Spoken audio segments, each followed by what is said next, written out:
आगे चले हैं। चूंकि आप एक कदम भी आगे नहीं चले हैं तो आपके पास केवल यही तर्क बचे हुए हैं जिनके पीछे पीछे आप लगे हैं।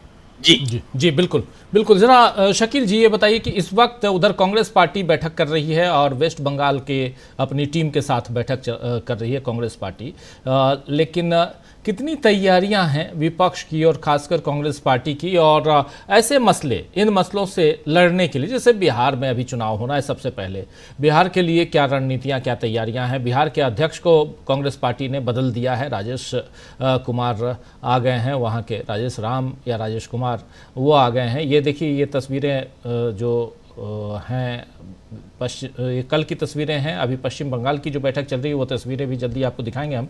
तो ज़रा समझूं आपसे कि विपक्ष यहाँ किन किन रणनीतियों के साथ आगे बढ़ता हुआ दिखता है। आपके पास सही जानकारी होगी, इसलिए आपसे मैं पूछना समझना चाहता हूँ, क्योंकि ये ज़रूरी है। एक तरफ सत्ता पक्ष और वो अपनी रणनीतियों, और उसमें अगर नागपुर की घटना होती है तो उसका भी लाभ, उसका भी फायदा लेने की कोशिश सत्ता पक्ष जरूर करेगा, लेकिन विपक्ष क्या कर रहा है?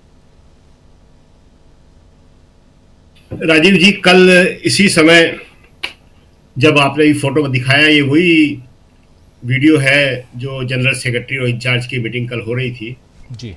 तो उसी वक्त हमने ये सवाल किया था कि ये पुराने लोग सारे के सारे बैठे हुए हैं और बिहार में चुनाव है और बिहार में अध्यक्ष बदलने की मांग हो रही है। उससे पहले दिन में राज्यसभा में जो कांग्रेस के बिहार के अध्यक्ष थे अखिलेश प्रसाद सिंह, वो वहाँ की स्वास्थ्य सेवा पे बोल रहे थे, और उसके थोड़ी देर बाद ही कांग्रेस ने एक बड़ा फैसला किया कि वहाँ अखिलेश प्रसाद सिंह को हटा दिया। ये फैसला इस मामले में बड़ा महत्वपूर्ण माना जा रहा है कि राजेश राम जिन्हें बनाया गया है, उससे ज़्यादा अखिलेश को हटाने की मांग लोगों के लिए बहुत ज़्यादा थी, क्योंकि उन पर बड़ा सीधा आरोप लोग लगा रहे थे, कांग्रेस के ही लोग, कि वो कांग्रेस को कमज़ोर करते हैं, यहाँ अच्छे लोगों को टिकट नहीं देते हैं, यहाँ कम सीटें लेते हैं और आरजेडी को फ़ायदा पहुँचाते हैं, अपने लोगों को बीजेपी के नेताओं का स्वागत करने के लिए पहुँचाते हैं। बड़े गंभीर किस्म के उनके ऊपर आरोप थे कि अपने बेटे को टिकट दिलाने के लिए, उसको चुनाव लड़वाने के लिए वो आरजेडी से सहयोग करते हैं। तो कांग्रेस ने एक बड़ा अच्छा फैसला किया कि एक दलित को वहां पे उन्होंने अपना अध्यक्ष बनाया है। दलित अभी तक बिहार की जितनी भी पार्टियां हैं कहीं पे भी नेतृत्व नहीं कर रहा है, जेडीयू में नहीं, बीजेपी में नहीं, आरजेडी में नहीं। तो ये राजेश राम, वहां पे राम जो है वो रविदास लोग लगाते हैं, जिनको हमारे तरफ यूपी में जाटव कहते हैं। जगजीवन राम भी उसी जाति से आते थे और कांग्रेस के ही नहीं, देश के सबसे बड़े दलित नेता हुए वो। तो लोगों को राजेश राम सुनते ही जगजीवन राम की याद आ रही है, और ये एक बड़ा अच्छा फैसला है। ये इस वक्त की तस्वीर है शकील जी, ये इस वक्त की तस्वीर है जब पश्चिम बंगाल की बैठक चल रही है। पश्चिम बंगाल कांग्रेस यूनिट जो है उसकी बैठक चल रही है, उसकी तस्वीर है इस वक्त की। हर प्रदेश की अलग अलग कांग्रेस लगातार कर रही है। तो अगले साल चुनाव है बंगाल का, तो वहाँ की तैयारियों के सिलसिले में कांग्रेस ने ये बैठक की है बंगाल की। बिहार के बाद बंगाल ही सबसे महत्वपूर्ण होगा, और इस मायने में भी महत्वपूर्ण होगा कि कांग्रेस अब नया अध्यक्ष तो ला रही है, नया इंचार्ज भी वहाँ बना दिया है कृष्णा अल्लावरू को। और बिहार एक ऐसा राज्य माना जा रहा है जहाँ दोनों के बीच में बड़ा कड़ा मुकाबला है, क्योंकि बीजेपी जो है पहली बार ये दावा कर रही है कि हम वहाँ अपना मुख्यमंत्री बनाएंगे। वाजपेयी जी की इच्छा थी, अमित शाह ने भी कह दिया है कि फैसला चुनाव के बाद होगा, यानी कि नीतीश कुमार को बिल्कुल साइडलाइन कर रहे हैं। और दूसरी तरफ जो है आरजेडी कांग्रेस जो महागठबंधन कहलाता है, उसके लिए बहुत ही महत्वपूर्ण है।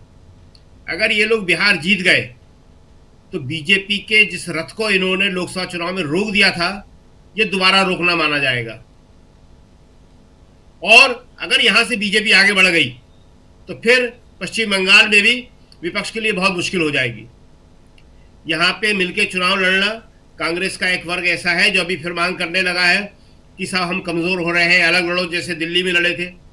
मगर दिल्ली में लड़के इन्होंने आम आदमी पार्टी को तो हरा दिया, लेकिन उससे कांग्रेस कितनी मजबूत हुई है ये कहना बहुत मुश्किल है।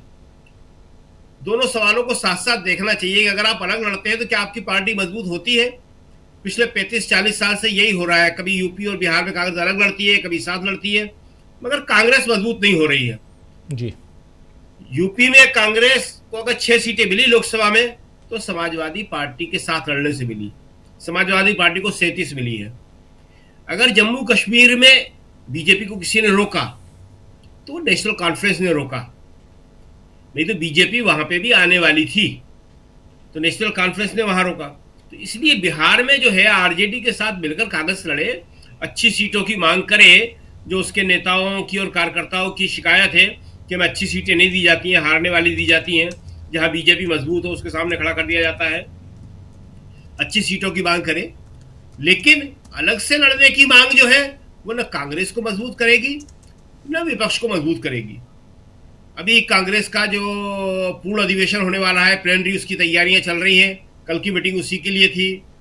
जिला अध्यक्षों की मीटिंग कांग्रेस बुला रही है और उसका सारा ध्यान इस बात पे है कि एक तो संगठन मजबूत हो और संगठन के साथ जो है किस तरह बिहार में जो है चुनाव जीता जाए। बिहार का चुनाव विपक्ष के लिए बहुत इंपॉर्टेंट है। अगर बिहार में बीजेपी आ गई तो वो जो है, ये जो पश्चिम बंगाल का सीन है यहाँ पे भी खराब हो जाएगा और कांग्रेस के लिए बहुत बड़ी समस्या पैदा हो जाएगी। इसलिए राजेश राम का जो नियुक्ति है उसको बहुत अच्छा माना जा रहा है। आज अभी वो फोटो भी शायद अभी होंगे, अभी आए थे राजेश राम यहाँ पे। कांग्रेस अध्यक्ष मल्लिकार्जुन खड़गे से मिले वो, और राहुल गांधी से भी मिले। अभी वो इस मीटिंग से पहले राहुल गांधी और खड़गे ने राजेश राम से यहाँ मुलाकात की, उनसे बात करी और वो किस तरह से अपना काम को आगे बढ़ाएंगे। क्योंकि देखिए वहां पे जो है अभी तक कई बाधाएं थी जो शायद अब कांग्रेस दूर करने में सफल हो गई है। कन्हैया कुमार की यात्रा कांग्रेस ने शुरू करवा दी है। पहले थोड़ा कन्हैया कुमार को भी रोक के रखा गया था। पप्पू यादव कांग्रेस में शामिल होने के बाद भी कांग्रेस के वहां के लोगों ने उन्हें कांग्रेसी नहीं माना था जी। उन्हें निर्दलीय चुनाव लड़ना पड़ा था और जीत के बताया उन्होंने। तो पप्पू यादव, कन्हैया कुमार, इन सबको साथ लेके और बाकी जितने लोग हैं, देखिए कांग्रेस की बिहार में अभी भी बहुत संभावनाएं हैं। बुरे से बुरे हाल में भी वो 17 सीटें जीत जाती है। यूपी में 1 सीट जीत पाती है वो विधानसभा की। तो ऐसा नहीं है कि बिहार के लोग कांग्रेस को चाहते नहीं है, वहां पे बहुत संभावना है। लेकिन सवाल यही है कि कांग्रेस को मजबूती के साथ चुनाव लड़ नहीं पा रही, प्रयोग किए जा रही है। इस बार पहली बार ये लग रहा है कि एक मजबूत टीम की तरह वो वहां जाएगी। और अगर बिहार में कांग्रेस ने अच्छा प्रदर्शन कर दिया, आरजेडी ने अच्छा प्रदर्शन कर दिया, तो ये पश्चिम बंगाल की जो आप मीटिंग दिखा रहे हैं इस पर बड़ा सकारात्मक असर पड़ेगा।